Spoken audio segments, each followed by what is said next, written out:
ये अध्यात्म इतना विभूचन, इतनी परेशानी क्यों खड़ा करता है कि बात समझ में आती भी है और समझ में कहीं कमी रह जाती है। ये हम सबका अनुभव है। हर बार आप आते हो, कुछ भी बात कही जाती है, बात पल्ले उतर जाती है, मतलब समझ में आ जाती है, लेकिन वह बात जब हमें एप्लीकेबल करनी होती है या उस अनुभव को जीना होता है, तो वहां कुछ चूक हो जाती है, बात बनती नहीं। कहां गलती होती है, कहां चूक होती है? आशा करता हूं ध्यान तो आप ठीक से करते होंगे, प्रयोग में तो ठीक से उतरते होंगे, लेकिन फिर भी कहीं चूक हो रही है। करना भी ठीक हो रहा है और समझ भी पूरी ले रहे हैं। अब ओशो ने जैसा समझाया है और कोई समझा नहीं सकता है, काफी है। ओशो ने बात बता दी और बात समझ में आ जाती है। ये तालमेल क्यों बैठ नहीं पा रहा है? कभी गौर किया आपने? सालों से ध्यान कर रहे हैं, ध्यान के प्रयोग कर रहे हैं, अनुभव अच्छे हो रहे हैं और साथ में ओशो को सुन रहे हैं, उत्तर मिल रहे हैं और मिलन नहीं हो पा रहा है, बात नहीं बन पा रही। गलती कहाँ हो रही?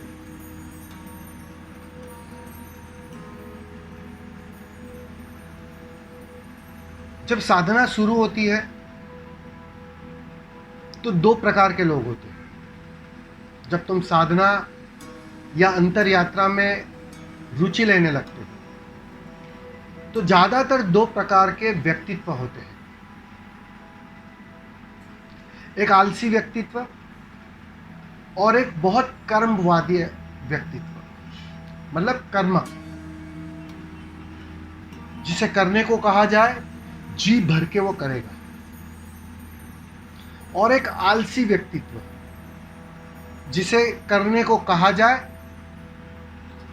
उसमें भी उसे आलस्य पकड़ लेगा, जिसे करने में रस नहीं है।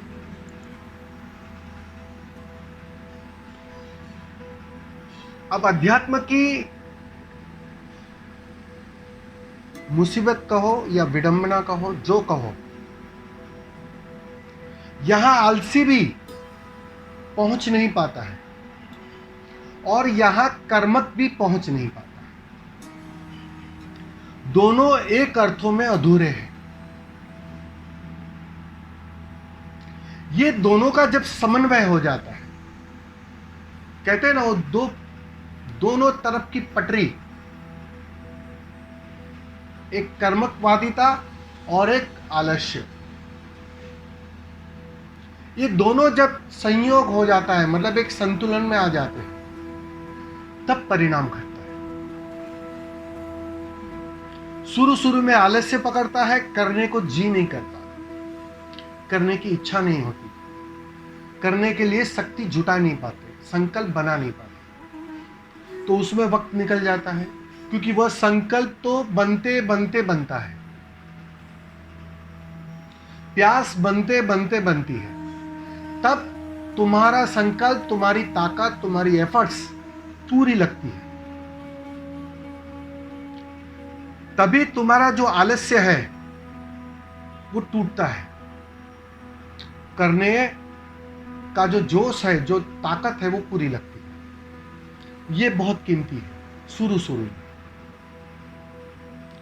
लेकिन अब ये करते करते कहीं तुम उस दूसरी बात में तो नहीं आ गए कि करना ही एक आदत बन गई, कि दौड़ना ही एक नशा बन गया, कि कुछ करेंगे तो ही मजा आएगा, ये बात एसोसिएट हो गई तुम्हारे अचेतन से, तुम्हारे अंतर्मन से, तो एक दूसरा रोग पकड़ लेता है।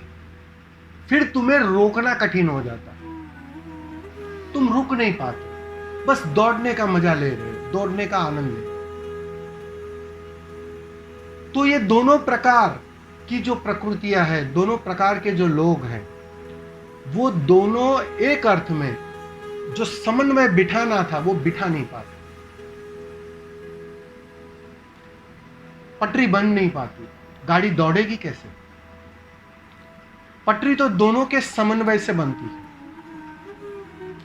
पहले ठीक से करना है, पूरी ताकत से करना है, पूरे संकल्प से करना है, दाव लगाना है पूरा। वहां अगर आपने कंजूसी की तो जानोगे कैसे कि ये जो करना है वो व्यर्थ है, उसकी कोई सार्थकता नहीं। कोई भी चीज व्यर्थ है, उसे जानने के लिए उसके पूरे अनुभव में उतरना पड़ता है। तुम्हारा समर्पण घटेगा ही तब जब तुम्हारा संकल्प पूरा होता है, पूरा दाव लगता है, पूरे दाव, पूरे 99% पानी उबल जाता है, तो तुम पाते हो कि सहज ही उसकी व्यर्थता साफ हो जाती है, उसकी व्यर्थता दिखाई पड़ती है कि एक बात पक्की है, करने से बात बनती नहीं। बुद्ध ने 6 साल यही प्रयोग किया, महावीर ने 12 साल यही प्रयोग किए, कर करके करने की व्यर्थता उन्हें साफ हो दिखाई पड़ गया कि यहां करने से उपलब्ध नहीं होता, क्योंकि करने से कर्ता बना ही रहता है। वो दिखाई पड़ा, लेकिन कब? जब पूरी तरह, पूरी ताकत से, पूरे संकल्प से, पूरा दाव लगाकर उन्होंने किया। अब उसका परिणाम क्या होता है? जब वो दिखाई पड़ता है, एक दृश्य बन जाता है कि यहां करना सब कुछ व्यर्थ है, उस दिन करने की दौड़, करने की मांग सहज ही गिर जाती है, करना व्यर्थ हो जाता है। तब तुम सारी बेचैनियों से मुक्त होकर चैन से बैठ जाते हो, बिना कुछ किए, बिना कहीं दौड़े। अब ये भी बहुत कीमती है। अब ये अवस्था साधक झूठा नहीं पाता, देख नहीं पाता, या कहो 99 डिग्री तक उबल नहीं पाता। ये दिख पड़े, ये दिखाई दे, तो करना सहज ही गिर जाता है। और तुम पाओगे जैसे ही करना गिर जाता है, सहज ही ध्यान घट जाता है, सहज ही समाधि उपलब्ध हो जाती है, क्योंकि अब करने को कुछ बचा नहीं। संसार, बाहर का करना, दौड़ना तो पहले ही छोड़ दिया, तभी तो भीतर की यात्रा शुरू हुई, अंतर यात्रा शुरू हुई। अब अंतर यात्रा में भी तुम कर करके थकते हो, हारते हो, टूटते हो, और एक दिन उसकी भी व्यर्थता दिखाई पड़ती है, वह भी बात साफ हो जाती है, सब गिर जाता है। अब बाहर दौड़ने को कुछ बचा नहीं, भीतर दौड़ने को कुछ बचा नहीं, करने को कुछ बचा नहीं, कर्ता के लिए कोई काम ना बचा। तुम बैठ जाते, तुम कुछ नहीं करते। ये जो अवस्था है, ये जो दशा है, मतलब सारे अनुभवों के पार। बस अब बात बनी, समाधि अब घटी, तब घटी। यही बुद्ध के साथ घटना घटी, यही महावीर के साथ घटना घटी, यही सारे ध्यानियों के साथ घटना घटी। करने को कुछ ना बचे, ना बाहर ना भीतर, और बात सहज बन गई। तो इतनी सी बात का जो तालमेल है, वह साधक को होश पूर्वक ठीक से बिठाना पड़ेगा। ठीक से करना पड़ेगा। अध्यात्म का एक बहुत कीमती सूत्र है कि यहां कुछ करके मिलता नहीं है और बिना कुछ किए भी मिलता नहीं। ये दोनों बात पैरेलल होती है, ये दोनों बात पटरी की तरह साथ में चलती है। ठीक से करना पड़ेगा और व्यर्थता दिखते ही करने के पार अकर्ता में छलांग। ये इतनी सी बात गूढ़ रहस्य है। अगर ये तुम्हारी समझ में ठीक से बैठ जाए, ठीक से आ जाए, तो तुम पाओगे छोड़ना भी आसान है।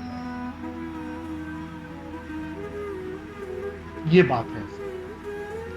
तो साधक को इस बात को हमेशा ध्यान रखना चाहिए कि यहां करने का भी उतना ही मूल्य है और करने के पश्चात ना करने में जो छलांग लगती है उसका भी सबसे अधिक मूल्य है।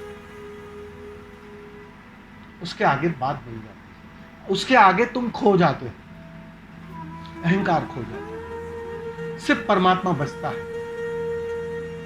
या कहो सिर्फ तुम बचते हो जो वास्तव में तुम हो।